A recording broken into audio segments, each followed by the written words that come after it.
made yet. I am working on this idea of making a documentary film which is broadly about an organization called Fora Eixo in Brazil.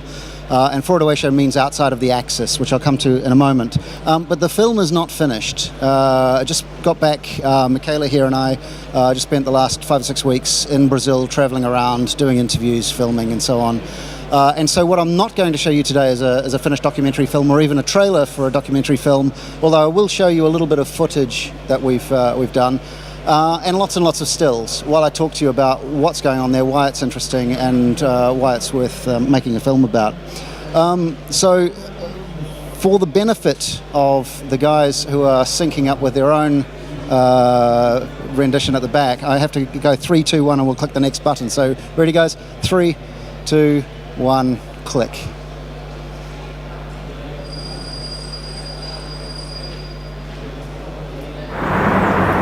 The idea was that in the beginning, when you still have the big recording companies ruling the things, in my point of view, it makes that people had some kind of wrong dreams, you know. So you have lots of bands, lots of producers, and the idea was how I'm gonna be discovered and how I'm gonna blow.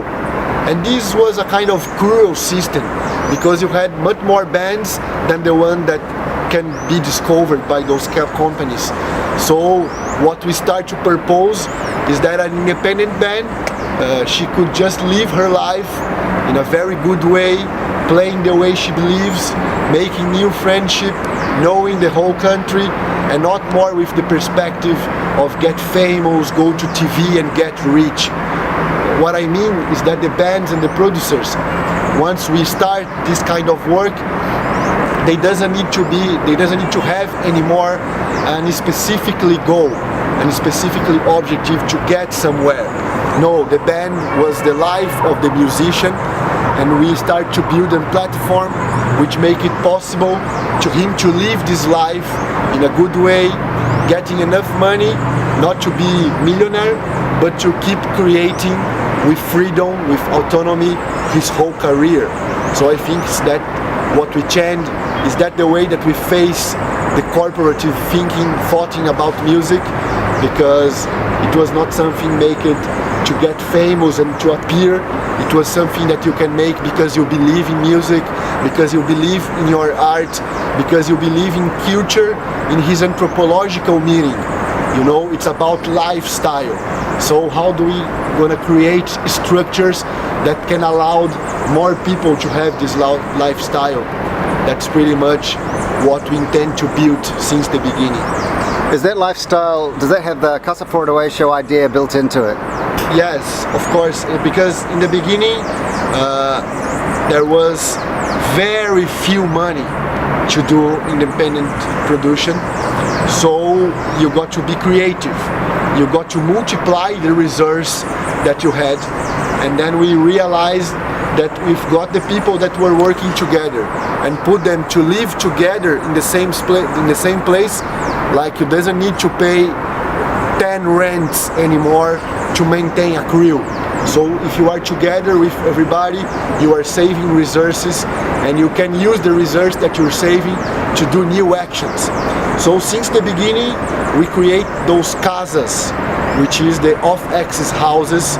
So it's places where people can just finish with the barrier, with the distance between work and life. So to the Fora Eixo lifestyle, there is no difference between work and life.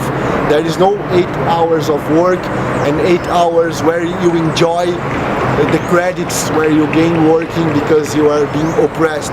No, it's 16, 18, 20 hours of life and 4 hours of dream. That's a day inside the Casa Fora Eixo. And of course there is also tactical, because you are saving resources, so you are expanding your capacity of action, so you can do more with few. You can do a lot with what you have, and that's an idea that it was very important to make things happen in a country where money to do culture was not something that it was like spreading around, and we need to got creative solutions to okay, just so that's make it a guy called possible Felipe to keep doing. Altenfelder, who's part of the Fora Eixo network. I'm going to click a button again, guys, in 3, 2, 1, go. And the rest of this you'll see up here is stills from the footage and the filming that we've done so far. So you'll get a feel for the film, even if you don't get to see the whole thing just yet. So these Casa Fora do Eixos that Felipe was talking about, I let him introduce that idea because it's something that he explains very eloquently. But essentially, it's this idea of people trying to do a lot with independent music with only a little bit. And I'm going to come to the social living aspect of this in a little while. But I want to sort of introduce the project of Occupy Music, which is the film that I'm making. It started nearly 5 years ago in Goiânia. I went with Ruth over here to Unconvention. And Unconvention being a kind of seminar for grassroots and independent music sector, and we've done them all over the world, and it's a really cool thing. And the motto, I don't know if you saw Ruth's speech before, but the motto of Unconvention is do it together.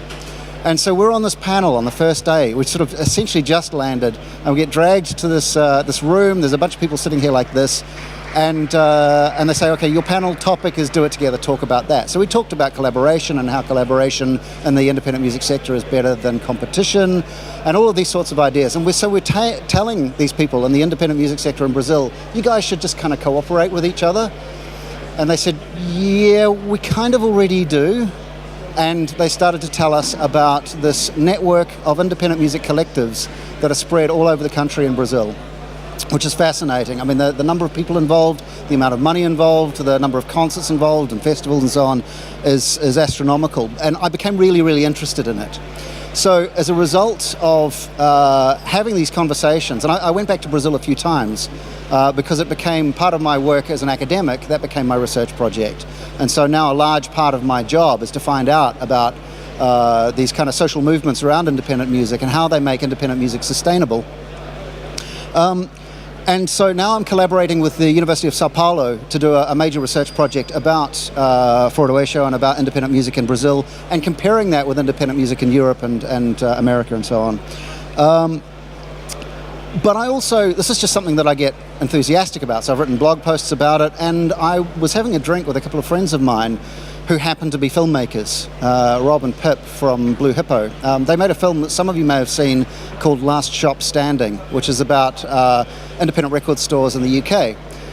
And it became sort of the official film of Record Store Day worldwide, so they got a lot of attention for that. And as I told them more about this, I said, we have to make that a film. You have to do a documentary film about Fora do Eixo. It's fascinating. So with a little bit of money from the university, thankfully, I was able to essentially get there with a camera and meet up with people and do some interviews and travel around Brazil and essentially collect footage that we can then put together and take to investors and hopefully build a documentary film out of. But I want to tell you a little bit about Fora do Eixo and why it's such an interesting phenomenon. Brazil, it should be said to start with, is really, really, really big. It's like a continent-sized country. And so for a band to just start and tour and move around the place, it's incredibly expensive. And it's incredibly, there's a lot of barriers to music industry success in the independents, especially if you're outside what they call the axis of Rio and Sao Paulo. Rio and Sao Paulo is where all the money is, it's where all the big corporations are, it's where Rock in Rio, Bon Jovi plays there and Coldplay. And so these bands, these independent bands from Manaus or Fortaleza or all these different places around the country don't get a kind of a look in this major axis of power. So it's geographically, Fora do Eixo literally means outside of the axis. And so geographically, just from a starting point, Fora do Eixo started outside of that axis of Rio and Sao Paulo. Now it includes Rio and Sao Paulo, but they're also outside of the axis in terms of being outside of the mainstream and outside of the kind of the contemporary corporate capital bits. And I called the film Occupy Music because there's a lot of parallels with the Occupy movement worldwide. Obviously Occupy Wall Street is something that you'll be familiar with, because there's an aspect to which it's a protest movement. And it's not an anti-capitalist movement, but a movement about how the worst excesses of corporate capitalism get in the way of creativity and culture. And they stop culture from happening. And so what Fora Eixo is really interested in is this idea of occupy the music industry in terms of reclaiming it for ourselves, making it something that can be sustainable, making it something that you can have a career in, without having this kind of thing where you have to essentially be discovered and be signed, and that's kind of your only route in. It's like a lottery of superstars and nobodies, and they wanted to opt out of that, but they also wanted to kind of build something in its place. But Occupy is also about their commitment to uses of public space. Fora Eixo is about festivals to a large extent, and it's about making public spaces accessible to regular people, particularly at a time where with the World Cup football coming up and all of those sorts of things, organisations like FIFA are taking over public space for essentially capitalist ends, removing trees from parks so that big screens can be put in and all these sorts of things. And one of the things that Fora Eixo were quite keen to do was put on public events that were about bringing public into spaces, and the kind of places where at night you would think it would be dangerous to walk. They thought that one of the things that they could do is by putting bands in there and by putting concerts on, you could have places where people could actually do cultural things and use these spaces in a way that wasn't just about how can we make large industries lots and lots of money, and how can we reclaim public space for the public. But the Occupy thing also had a nice little other twist to it, because it's related to the word occupation, and this idea that being in the independent music sector can actually be a sustainable living. And you might not be somebody who becomes a megastar, but you can have a job where you turn up and you do your work and you make music, or you put on a festival and you go home and you've done a day's work and you can pay your bills. Now that's a really hard thing to do in a place where there isn't a lot of money for those kinds of activities. So in making this film, we went to lots and lots of places. We went to Sao Paulo, where we started, where essentially is the power hub of Fora Eixo these days. At Casa Fora Eixo in Sao Paulo, which around about 30 people live in. And people come and go, but there's a lot of organising goes on there. There's a lot of the political activism. There's a lot of people just organising festivals. Bands stay there when they're on tour in Sao Paulo, all those sorts of things. Then we went out into the state of Sao Paulo, into Serrana, where it's kind of like cowboy town. It's kind of what they think of as a sort of a hick country. But they had what they called Caipira Rock, which was a festival, and that included lots of young people, lots of like kids playing music. And this idea of taking spaces that are disused, teaching kids to play music in them, and then putting them in front of an audience. And there were some really great examples of that, some of which you'll see in these slides.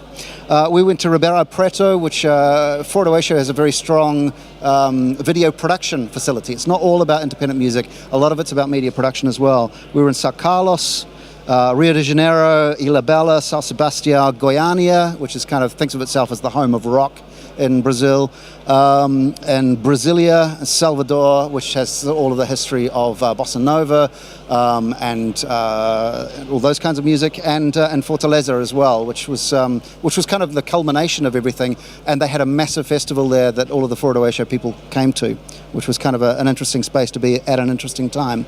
So as a result of all this kind of moving around and meeting people and being introduced to people, we ended up with 35 interviews with of about 20 minutes or more duration, which is a lot of footage for a film, but also 900 odd videos of just scenery and contextualizing shots and concerts and bands and all sorts of stuff. So we've got masses and masses of material, but we also got lots and lots of great music. So the soundtrack album to this film is going to be lots of fun to put together as well.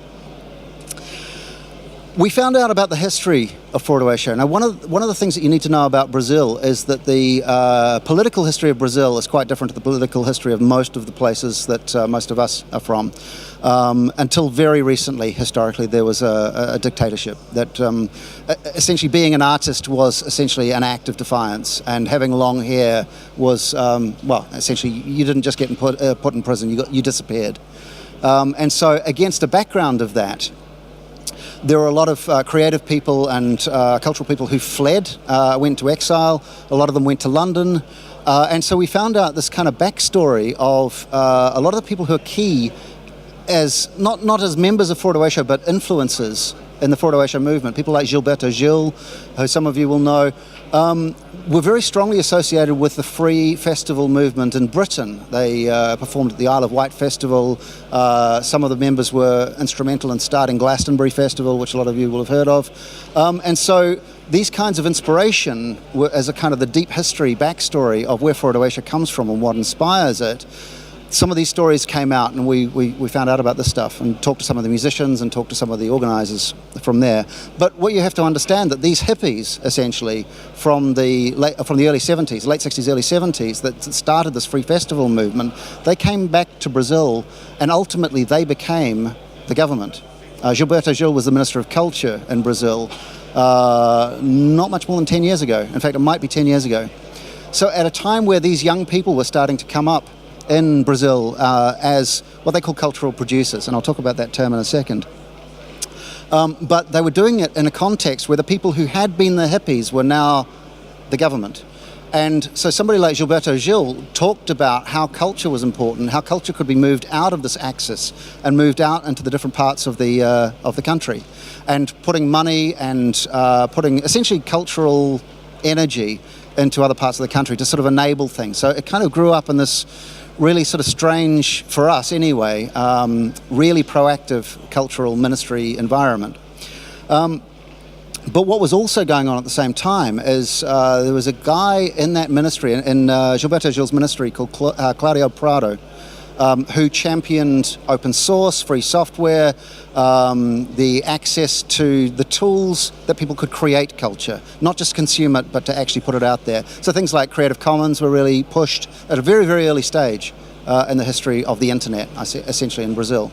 So these tools of connection, these tools of production, these tools of distribution, and also this environment where you're encouraged to make these cultural connections in a place which had all these problems to overcome in terms of the independent music sector, provided a space in which you could actually get to the point where people said, well, how do we use these tools? How do we make this happen? So that combination of the political will, the internet that made these connections across great distances possible, and the frustration of no money and no access, built these sort of what they call social technologies. So one of the social technologies, as they call them, that they came up with was this idea of casas, these kind of Casa Fora do Eixo, the house of outside of the axis, in which you go, you live, and instead of 10 people paying 10 rents, there's one shared rent. Everybody lives together, everybody works together, everybody helps each other out. But they're also kind of the office of the independent music sector as well. So it's where you work, where you sleep, where you eat, where you share ideas, where you make festivals, and people connect those casas to other casas around the country. They travel between them, they sleep at each other's houses. So they've built these networks of independent collectives, which I find really fascinating. But the social living aspect of it is something that might not necessarily translate quite as well to a European context. It may. I mean, we have the squatters movements, of course, but the idea of how can we do as much as possible with as little as possible drove a lot of the independent music sector in Brazil. But really, that was kind of a symptom rather than the solution. The symptom of, let's fix this in this way, was really them trying to address what they call solidarity economy. And solidarity economy was a phrase that I hadn't really come across until I went to Brazil. And there's a couple of phrases like that. But solidarity economy basically means a sort of a kind capitalism. Nobody's trying to overthrow capitalism here, but it doesn't work for them. And so what they're trying to do is find ways where people can make a living, where people can put on concerts, make money. But it's like saying, rather than ask how can we make more money in the music industry, what they're asking is how can we spend less money in the music industry? And so they're trying to find ways to help each other out, to put on things that will benefit everybody. So instead of trying to make things better for an individual musician or an individual record label, what they're trying to do is make things better for music as a whole, make things better for audiences, make things better for the whole sector. And they argue that by lifting everybody, essentially the whole game goes up. And that makes a lot of sense. So there's a lot of very simple ideas about sharing. If you do this for me, I'll do that for you. And what that turned into very quickly was this idea of exchange. If I record your band's demo in my studio, when I go to this town over here and I perform at this concert, can I eat in that restaurant? And these sorts of means of exchange, which became codified into a form of currency. In other words, Fora Eixo has its own monetary system now. And it's got to the point where that monetary system has been, to an extent, ratified by the Bank of Brazil. It's seen as a legitimate currency. So I can earn Fora Eixo money in one city, and I can go and spend it in another city. Not just within Fora Eixo, but in bars and restaurants. There are musicians in some cities with healthcare provided through this monetary system. And what this does is, because this isn't real money, essentially, they call it a complementary currency. And it's just an agreement of value. It's not, you've earned X, here it is. But it actually creates more activity within the circuit, because you can only spend that money within a particular circuit. So the money travels around, and so everybody's doing things for everybody else. It's codified in this currency, but it makes things possible, because it makes it so that people aren't doing something for nothing. They're doing something for something that will be of value to them later, which is a really kind of fascinating premise to start from. But they're not just people who have printed their own money. They actually, in order to do that and make it work, you need to establish a bank. So in Brasilia, the Casa Fora Eixo, they have a bank with people who work there in the bank, sitting at desks, doing things that bank people do. Now, it's not the grandest of institutions. There's no big safe. The money is actually sitting in a shoebox on a shelf in Casa Fora Eixo. Most of it's in circulation, to be fair. I mean, but they do. They have a watermark. They have serial numbers on the money. They have a stamp and a signature that you would expect to see on any currency. But this technology gives them the opportunity to be able to do things that would ordinarily cost a lot of money, but by generating that value within the group. But they weren't satisfied to just have a bank. They needed to be able to tell people how the system works, how to make sense of it, but also how to put on gigs, how to set up a Casa Fora Eixo, how to do the social living thing. All of the social technologies that they've developed, they needed to be able to pass those on. So they established a university. And University Fora Eixo, or Universidade Fora Eixo, as it's known, is now a legitimate thing, and to the point where there is now one state, and I think shortly there will be two, in which they're allowed to actually give out degrees. But it's along the same philosophical lines as the rest of the stuff they do with Fora Eixo, which is about everybody helps each other out. So anybody can be a student and a teacher simultaneously. It's about sharing of knowledge exchange, rather than about, we know how to do things, we're going to tell you how to do them. So you might take some of the social technology ideas to your town and try and put on a festival, find bits about it that don't work, and go back and say, hey guys, we've made it better. Here's the new manual for putting on these sorts of festivals in these sorts of places. They're also a media organisation. They've recently established something that's been in the press worldwide recently called Media Ninja, which has been covering a lot of the protests and a lot of the, particularly with the Pope coming to Rio de Janeiro, the World Cup and the Olympics and so on, and all these sorts of organisations that are causing people to question issues of power. And so Media Ninja are essentially a grassroots media organisation that's spun off from Fora Eixo, and they are sending people out with cameras and live Twitter web streams and various technologies like that, just to show what things are like on the streets. And so there is kind of this connection, and it's hard to draw the lines around where independent music starts and stops, because everybody's very politically motivated, everybody's very interested in this idea of solidarity economics and about how the bank system works. They're interested in this idea of social living, and all of these things connect outwards with the world, and the tendrils go in lots of different directions. So kind of drawing a line around that is kind of a hard thing to do. So the idea of occupation of public space, the idea of protest movements, the idea of independent music sustainability, all these things are kind of intertwined and interconnected, and they're all through this idea of essentially fairness and democracy, which is something I'll come to in a second.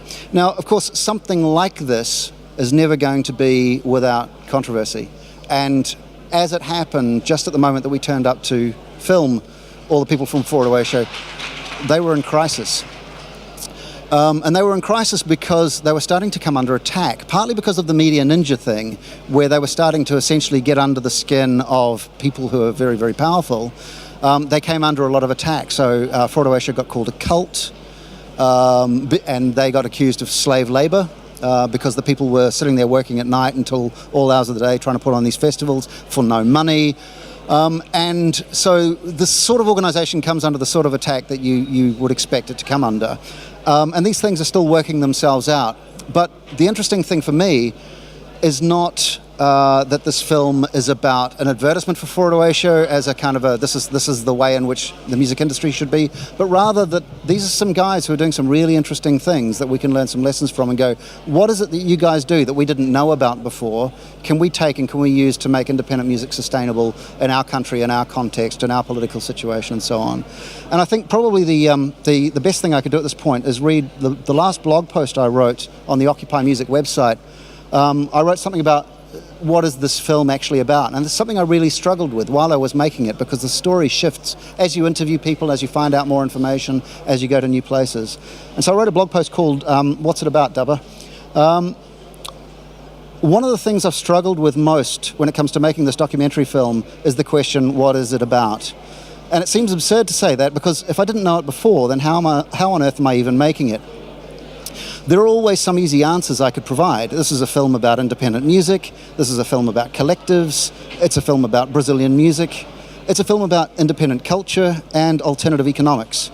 It's about cultural revolutionaries who have their own bank, their own university, their own political movement, their own festival circuit, and their own currency. And those answers sort of work, but they're not quite right. I've realized today that this is a film about the relationship between culture and power. I was having a conversation this morning, and it's similar to other conversations I've had many times about the exploitative nature of music businesses and corporate institutions, whether they're record companies or tech businesses. And the response that a lot of musicians and independent music workers often have to these sorts of institutions is to complain about them. About not getting paid enough by Spotify, about iTunes taking too much off the top of the sales, about record labels failing to report royalties. Now, don't get me wrong, that's a good thing to do. It's critically important to expose and protest about abuses of power, but it's not enough. What Occupy Music is actually about is the idea that people can proactively build their own systems based on fairness and democratic principles. That this is something that people are already working towards with a degree of success. That it's possible to not simply resist or attempt to tear down the worst excesses of global capitalist infrastructure, but also to build new infrastructures that support and empower. So it seems to me that there are three pillars to this philosophy of solidarity economy and genuine music business independence. One, use whatever already exists that works. Two, actively campaign against that which is unfair and exploitative. And importantly, three, innovate and build new systems that are fair and that support creativity, culture, and democratic principles. This is what Fora Eixo provides an example of, a group of people further along in the journey towards empowering independent music by designing and implementing social technologies and methodologies that seek to address the balance between culture and power. It's a great case study and the perfect vehicle through which to explore that idea. And that's essentially what this film is about. So we're at the point now where we have all this footage, and we have some amazing performances, and we have some really incredible interviews with some really phenomenal people. But there's a long way to go yet, so please don't expect a DVD on shelves anytime soon or on Netflix and so on. But we are working on the idea that we'd like to get this out sometime early next year. We're looking at February, hopefully, but again, this is all subject to things like funding and so on. But if you are interested, my name is Andrew Dubba. It's on the program. If you go to andrewdubba.com/Brazil, everything about the Occupy Music project is on there, and that will give you all the information you need. Fora Eixo, if you search it, there should be something in the program where you can spell it. That will hopefully bring it to your attention as well. But I guess at this point, probably the best thing I could do is leave this open for questions, comments, thoughts, and observations. Anybody, any questions from the audience? And I apologize that I speak so incredibly fast. It's just something that I do. It's a New Zealand thing. Yeah. Hi, Andrew. I'm from Brazil and know Fora Eixo as well, and it's glad to know you are making a documentary about this. So, in the middle of this recent crisis about the Fora Eixo and the questions the people are selling about, there is many questions, many things. It's about the weakest things in the Fora Eixo economy. And all the occupy and the symbolical prices of the value and the service, were very questioned because there's no much thing to gain the basis for the whole system. So many people was inside the music and people from outside. For the Eixo should be and used to be more bigger and involved to music than now. Now it's more political and social activities. So what's your vision about these weakest points in for the Eixo system? Well, I think it's a really interesting question because I got there, and one of the things that was said to me on arrival was, "Oh, you've come at a really good time. We're in the middle of a revolution." And I went, "Yeah, I didn't really come to make a film about a revolution. I came to make a film about independent music, which is the thing that really interests me." And you're right in the extent that the focus, particularly in the public eye, has been about Media Ninja. And have been about the political movement and that kind of thing. But I think it's wrong to say that they're less about music than they ever were. And the amount of activity that goes on within Fora do Eixo about putting on festivals. I mean, we're talking about 1,500 festivals a year across the country. There's an amazing amount of people involved, an amazing amount of musicians, amazing amount of record labels, and all these people are kind of connected with, if not entirely inside, Fora do Eixo. I mean, there are more tendrils out from Fora do Eixo that people go, "Yeah, I work with them," or "Yeah, they spend their currency in my bar," or "Yeah, my bands play at their festivals." But this is not a network of musicians. I think that's really important to understand. This is a network of what they call cultural producers. And cultural producers is a phrase that I hadn't come across before, again, until I got to Brazil. And I think it's a fantastic concept because what cultural producers essentially means is we make stuff that has culture in it. And what that does is it opens you up to, well, I don't just release records, I also put on festivals, I also video protests, I also do these sorts of things. So my categorization of, well, I'm only interested in this kind of independent music slice thing is almost a unnecessarily unfair boxing in of what Fora do Eixo is supposed to be about. One of the most interesting concepts, or one of the most interesting, let me just put that up. I wonder if it's possible to leave that there, or is it going to close again? I had a conversation with somebody about what Fora do Eixo actually was. No, it's not going to do that. Never mind. We can do that. And he said, what you have to understand about Fora do Eixo is it's like pen pals. It's like a bunch of people who are interested in the same thing started talking to each other. And they went, should we do this? That would be cool. Let's do that. This would be cool as well. And they get together and they start to make things happen. And I think for me, what I wanted to do is look at what they did and go, what's useful from that? What can we take away? And I said to them, look, I'm not going to make an advertisement for Fora do Eixo. Nor am I going to do an investigative journalist reporting of, what's wrong with it and how, where are the tensions. But I think there are lots of really interesting ideas that we could go, you know what, we could use that. We could take this idea and we could apply it in this way in this place. And so I think the critiques of Fora do Eixo, some of them are probably completely valid. Some of them are clearly orchestrated against them from a political perspective simply because they're making some very powerful people cross. I mean, there's some outlandish stuff being said. And yet, teasing those out isn't actually my job. That's not the bit that I'm interested in doing. And so I wasn't trying to find out who the goodies were and who the baddies are and who, or even, where, what their responsibility is. Are they about social living? Are they about independent music? Are they about alternative politics? I went in with the question, what can I get from this that's useful that I can tell the world about? Because there's some stuff in there that they do that's actually kind of brilliant. And it would be really great to help other people find out the shortcut to do that, because they've taken a decade to put this together. So yeah, they're going to be interested in other things. Another thing that actually kind of highlights this in a slightly different way is some of the conversations that have been going on about festivals, because they all get together and they all talk, and they talk a lot. I don't know if if we can tar all Brazilians with the same brush, but if you give them a microphone, there's the opportunity to talk. Everybody wants a turn, and everybody has things to contribute, which is why a lot of my interviews are very long. And it's been fascinating because everybody wants to kind of talk about what they do. But at these meetings, when they talk about what should the future of festivals and independent festivals be in Brazil, one of the main things on the agenda has been how can we make them more family friendly. Now, the reason for that is these guys are all at the point now where they're starting to think about, having kids. There was a child in the, I don't know if you saw one of the last slides. There is now the first Fora do Eixo child born within a Casa Fora do Eixo to people living within the Casa Fora do Eixo. So there's kind of a next generation coming through.